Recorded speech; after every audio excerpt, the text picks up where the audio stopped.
Hey everyone, this is Ashley. I am the owner of pianosticfreak.com and I am also a fertility writer slash blogger.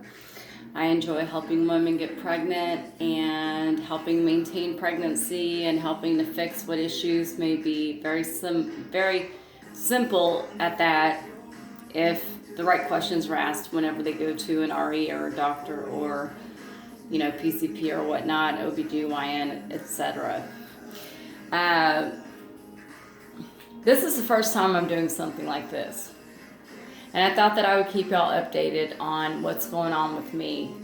I know that it's been a while. Normally whenever I do a video, I normally am looking, straight at the counter. I'm doing experiments with pregnancy tests or ovulation tests, and I am talking to people, in regards to the results that are coming up as a result of what I'm trying to do here. It's something fun. I really enjoy doing it, and it's something that I plan to continue doing after this journey is said and done. You'll have to excuse me because I'm looking at the mirror and my face may get cut off like that. But the good thing is, believe, people, believe. Because anything can happen. I'm a huge Christian, so I really truly believe that good things can happen to those who really believe that Jesus Christ, has a plan for you. And I really believe that he's one of those higher beings that has a plan for me. And although my face tends to get cut off in this video quite a bit, I just wanted you to know who I am and what I'm all about. Okay, so I've taken online classes.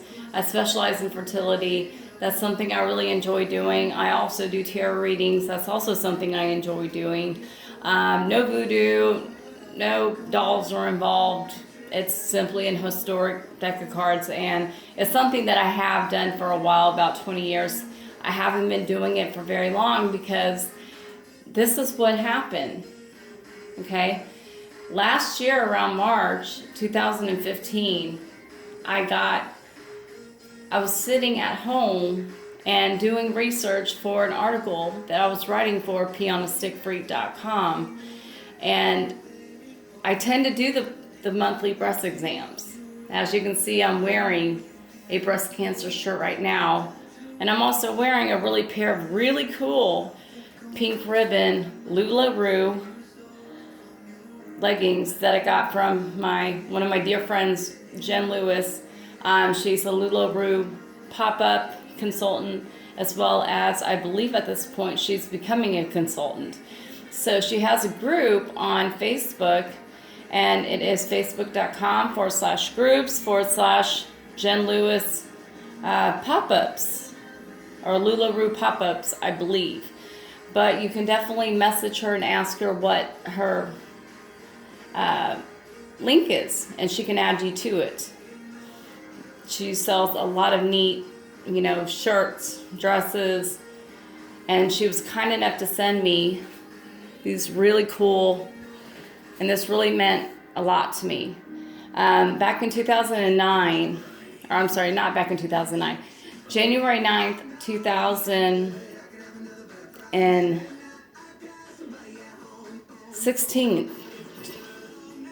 I was diagnosed with breast cancer, okay? Prior to this, when I went to my well woman's exam a year before that, I had a lump in my breast. I found a lump in my breast, like I said, when I was doing research on an article for pianosticfreak.com that started out as the size of a marble, and it freaked me out. And this was in, I want to say, October. So I waited for the holidays to pass. In January, February, maybe even in March, but I'm thinking January, February, between January and March, I set up my well woman's exam and decided to have that checked out. And my nurse practitioner was very, very confident that it was only fibroid, a cyst, non-benign. She felt it, said it felt rubbery, cut out the caffeine. It's harmless, no worries. With cycles, it can get bigger, it can get smaller, and that's what I did. But instead of it getting smaller, it actually ended up getting bigger. So within that year, it grew from the size of a marble to the size of a golf ball. And that was actually quite scary for me. It became warm to the touch. It became painful when I was wearing bras. I knew at that point that something was wrong. My energy levels declined. I have 2 small children, okay? So I'm a work-at-home mom. I'm a blogger. I'm a fertility writer. I had a hard time dealing with what could be. And I knew at this point that it was time to find out. And I had friends that kept pushing me to find out what was going on. But of course, with my husband and what he does for a living, I was waiting for him to get a raise. So this is what I was fully expecting, because I had been told by my cousin, breast cancer does not run in my family at all. Not even a little bit. Now, cancer runs in my family on the men's side, like lung cancer if you're a smoker. But breast cancer for women, not so much. My cousin Elizabeth is the only one that got diagnosed with breast cancer. She's been battling this for about 6 years now. So it was a complete shock when I got diagnosed with the same thing. And even she had felt my tumor, my lump, and thought that it was simply a benign cyst, and had told me about her mom. My cousin is Venezuelan, and told me that my Aunt Belle, which stands for Isabella, that she had gotten lots of cysts, benign cysts, fibroids that needed to be drained. There was really nothing to worry about. The spikiness was nothing to worry about because it wasn't there. Well, guess what? Unfortunately, all the research I had done stating that it was a safe thing, stating that more than likely it was a benign cyst, well, that was incorrect. It turned out to be cancerous. I remember going in for my first mammogram, and all of a sudden, I had my mammogram done, I had my ultrasound done, and then all of a sudden I get called in to do a biopsy. I had about 7 done. And you want to talk about painful? These were very, very painful. I had my husband at my side, and I'm holding on to his hand, and it felt like a nail gun shooting into my breast. It hurt so bad that I'm crying my eyes out, and the radiologist was about to stop because of how painful it was for me, and I told him not to. I said, keep going, because I don't want to have to come back and do the skin. So with the mammogram being done, with the ultrasound being done, with the 7 biopsies being done, it came out malignant. My worst nightmare had come true. I knew in the bottom of my heart something wasn't right. And immediately I had a port put in. Well, what is a port? A port is something that's put in right here. And what that does is when you go to get chemotherapy, it's almost like an IV. And they stick it in there. You get 2 bags of flush. You get a bag of steroids. Then you also get your bag of chemo, which at the time I had the strongest type of chemo available, which is called the Red Devil. That is a street term because it's pink, pinkish reddish. And that's that's one of the strongest ones you can have. It took all of 1 treatment for my hair to fall out. So like I said, I got diagnosed, and I do apologize if my head keeps getting cut off, but I'm looking in the mirror here. I got diagnosed November 9th, okay? November 24th, I believe, is when Thanksgiving rolled around. I had the port put in on a Friday. I had my first round of chemo on that Monday. It took one round of chemo for all my hair to fall out. That's scary.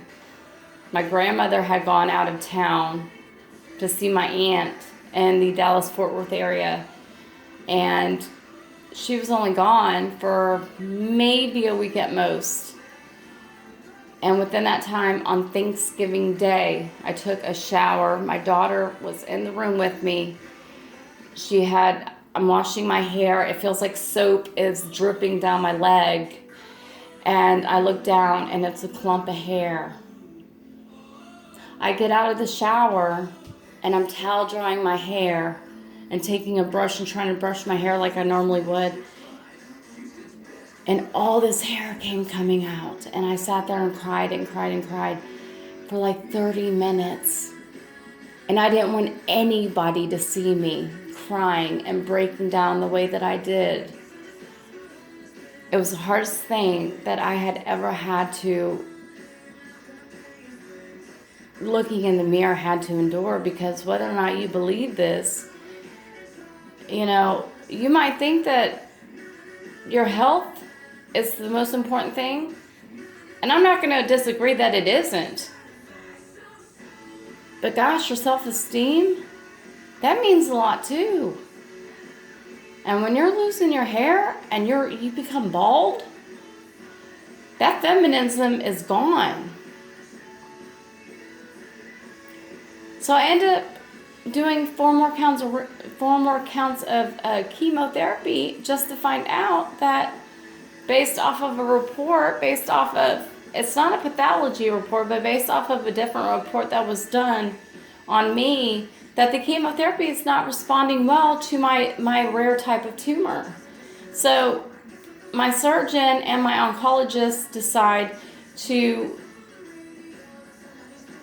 instead of doing the last round of chemo, shoot for the double mastectomy, the surgery. I go and get that done. And I go to Northwest Cypress Medical Center, which is off of Huffmeister and 290 if you are in the Houston area. And that's actually one of the better cancer treatment centers, aside from MD Anderson, because those nurses and doctors are trained there. You know, and I have a wonderful oncologist. I have a wonderful surgeon. They are badass. They are just amazing people. They care so much. I mean, they will call me on their day off on a weekend to let me know what a lab result is, so I don't have to worry that whole entire weekend.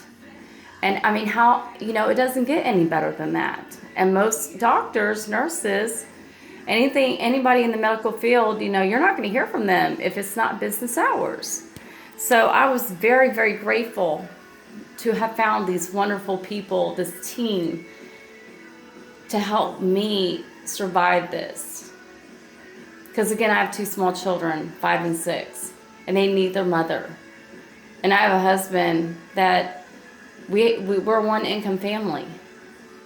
We don't have all the money in the world.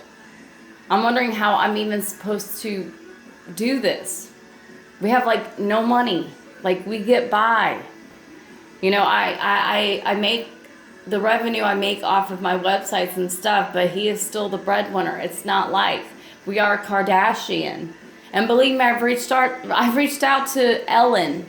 I've reached out to the Kardashians. I have reached out to Dr. Phil. I've reached out to any and everybody who can help me live so I can beat this. But nobody cares. And that is what's so sad about the whole thing, is that nobody cares.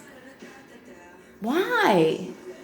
Why do people not care about people dying anymore? With the means that you have, You can spend $10,000 on a dress for the red carpet, but yet you can't donate. You can't donate towards my GoFundMe, my cause. I mean, to me, that's insane. That's crazy. I don't get that. Like, even on Twitter, if you look on my Twitter account, there's probably literally hundreds and hundreds of tweets reaching out to people, begging, please help me with this. Please donate. Please, RT. And the most that they will do is they'll RT. And the weird thing about that is, okay, so you RT. Okay, cool, thanks. Did you not have money to actually donate? $20? $50? A penny? Anything? And you know what ends up happening? Is that other people RT. And that's wonderful, great. I'm glad people are RTing. But I need donations. I don't need an RT. I need donations. Donations is what's going to help me live. An RT is not going to help me live. RT is simply going to allow me to be known. So it's wonderful because you'll see me at my gravestone. And, you know, it's like I'm tempted to put, well, hey, at least people RT'd this. But I need donations. I need anybody that can help me raise money, create a benefit of some sort. And I'm talking a significant amount of money. Okay? $5,000 is capping out. Okay? And if I'm going to deal with this the next 4 years, wouldn't $20,000 be probably the best amount of money that you could raise, if not a little bit more? You put that into an account, and then you have the money to beat this, to fight this. I mean, it's not like having a cold or a cough, you know, where you're spending $100 on some cough medicine. Because, God, I wish it was like that. No, you're talking about $1,247 just to get a mammogram and an ultrasound done. That we don't have because I have 2 small children and we live off of one income, and it's crazy. I need your help, people. I need your help. So please donate. Yes, RT. Yes, share this link. But don't just share this link and not donate. I don't care if you only donate $10. I don't care if you only donate $5. You donate whatever means you have. Add me to your prayer groups. We need prayers. I welcome prayers. I am the biggest believer in prayers. We need help. And you know what? This is a way for us to have raffles. I am creating this foundation not for me, but for everybody who is in my position who needs help. Okay? So if it's not me, it's going to be somebody else who needs help, who needs a foundation, who needs somebody there that is going to care enough to help them beat and fight whatever cancer they may be going through. Mine right now is breast cancer. 1 in 8 will have it. I am that 1 in 8. Okay? I have quit smoking, drinking, whatever it is that they have told me to do, I have done it. And I wasn't even that bad. But my point is, I have gone through chemo, and I'm about to go through radiation, and I'm about to go through 2 to 3 more surgeries. This right here is a double mastectomy. Do you want to know what a double mastectomy looks like? Well, let me explain it to you. All your breast tissue gets taken out. Those wonderful boobs that you may have had before, whether they're big, small, medium, whatever, that breast tissue is gone. My tumor was the size of a golf ball. Like it took up 85% of my breast, okay? And that tissue's gone, and they stretch that tissue, and then they put staples in it. So you have like this big long line going over here. It's like boom, gone. And then when that heals up, they put expanders in. Depending on what type of prophylactic is a prophylactic mastectomy is something that you're opting to do based off of a family history of breast cancer, and you're trying to prevent that from happening. Which is a very smart thing to do. Many celebrities have done that, including Angelina Jolie. And I think she even had a hysterectomy, if I'm not mistaken. But she had that done. Okay? Mine is not optional. Mine is either A, I have it done, or B, I die. Okay? So I chose to live. I want to live. And to say it's not painful, that's a huge understatement, because it's the most painful thing I've ever gone through in my whole entire life. And I've had 2 C-sections that were equally as painful. Very painful. But this by far is way more painful. You talk about can't even like sit down, get up, move, lift up. What do you do when you have small children and they want a bowl of cereal and you can't even lift your arm past this point right here? I mean, it is the hardest thing in the world. I'm here to speak out about it. Let me tell you something. I'm only 34. It is unheard of to be diagnosed with breast cancer at the age of only 34, and for it to have progressed the way that it did, progressed to the point of me damn near dying. When I got into the hospital to have my mastectomy done, guess what?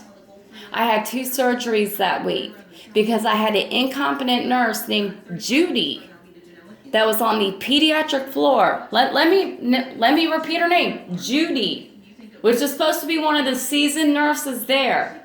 Okay? That evening, after I had mine done on a Monday evening, this breast right here looked like a breast fully intact. This one was not there. I thought, well, that's weird. That's so ironic. And here I am trying to explain to her. I'm like, that looks really kind of weird, don't you think? That doesn't seem right. Not only did she not even lift up my shirt to look at it, she was just like, oh. She blew it off like, oh, it's just swelling, no big deal. Left it alone.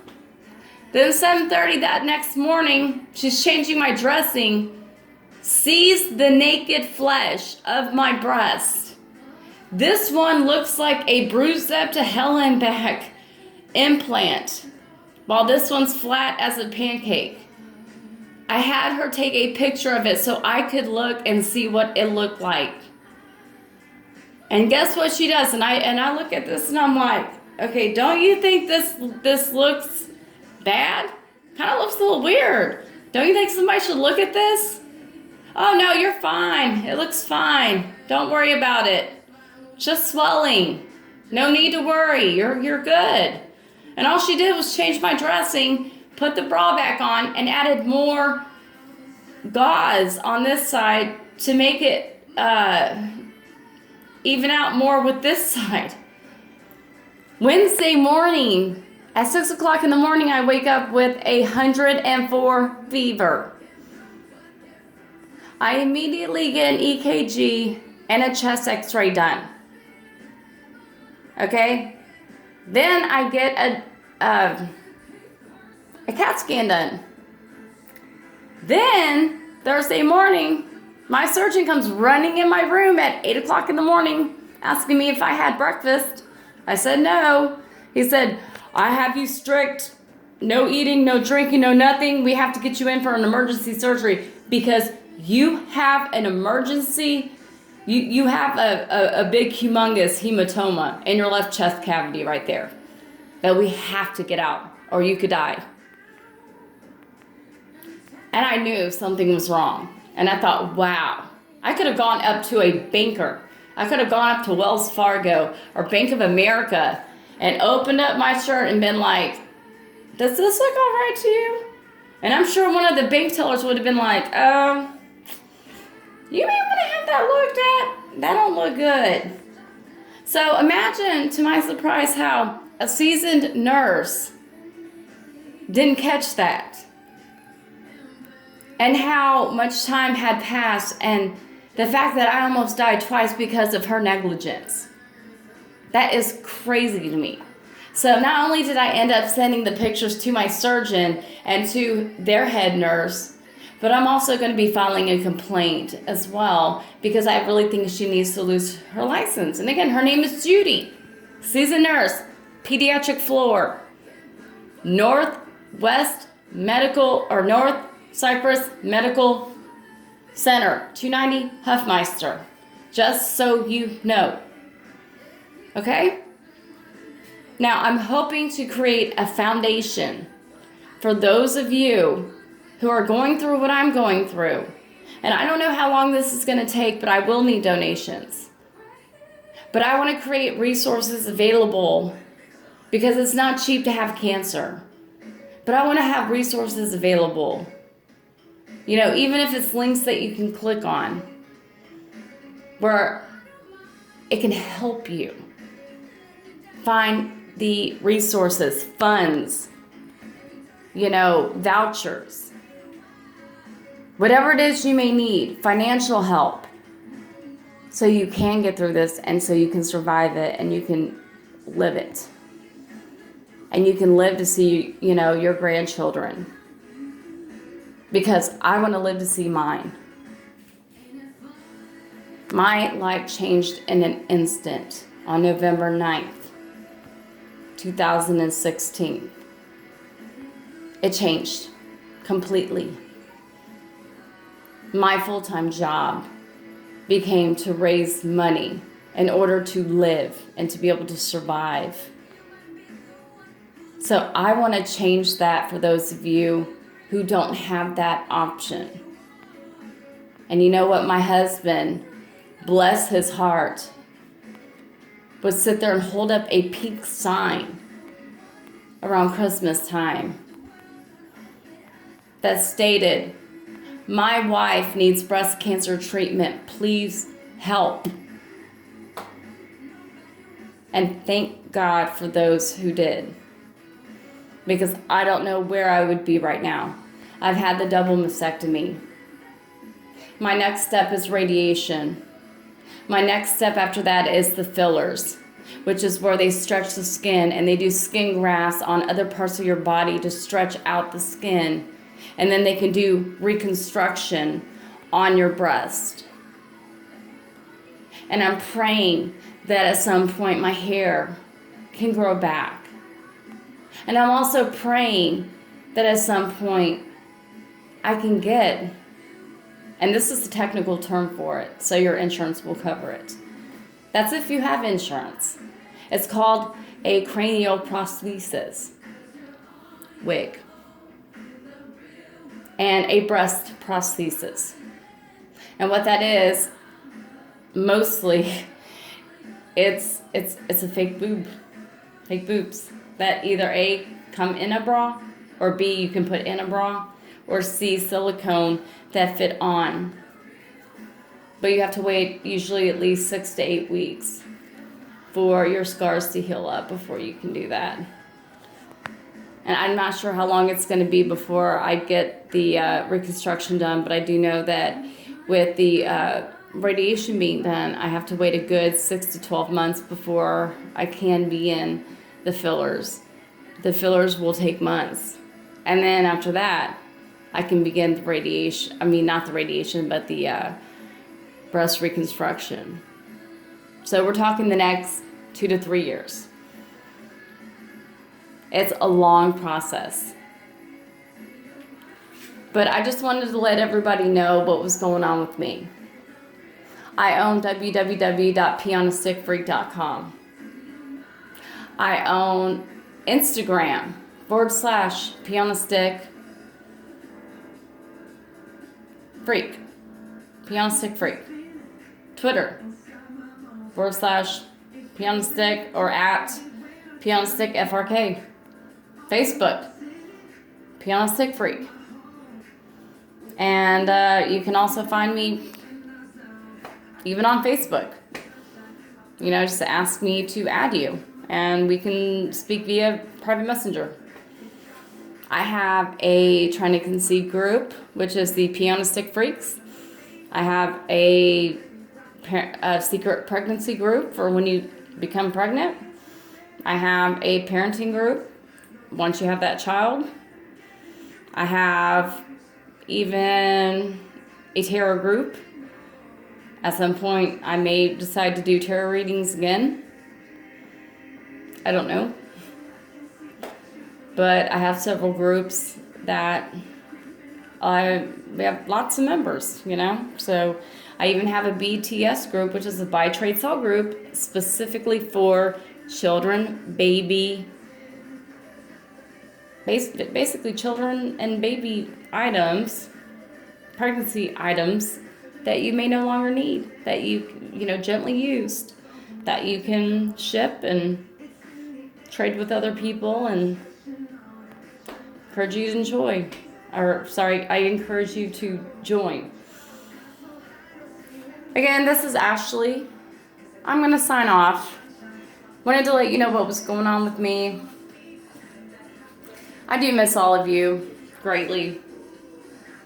And I really hope that nobody has to go through what I'm going through now. Just FYI, my tumor, remember for a long time how I was trying to conceive?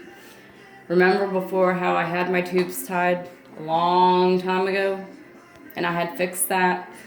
Well, let me tell you something, okay?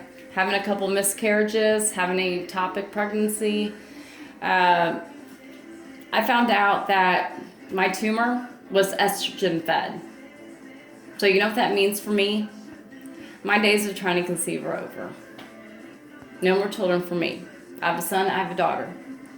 And that's it. I don't get to try to have any more children. If that would have been the case, I would have had to have harvested my eggs prior to going through chemotherapy. That is, and then 5 to 10 years from now, going through IVF. That would have been a good $30,000 to $50,000, which we just didn't have.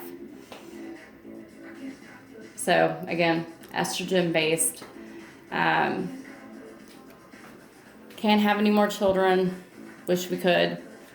It really saddens me. It's something that's been very difficult for me to cope with.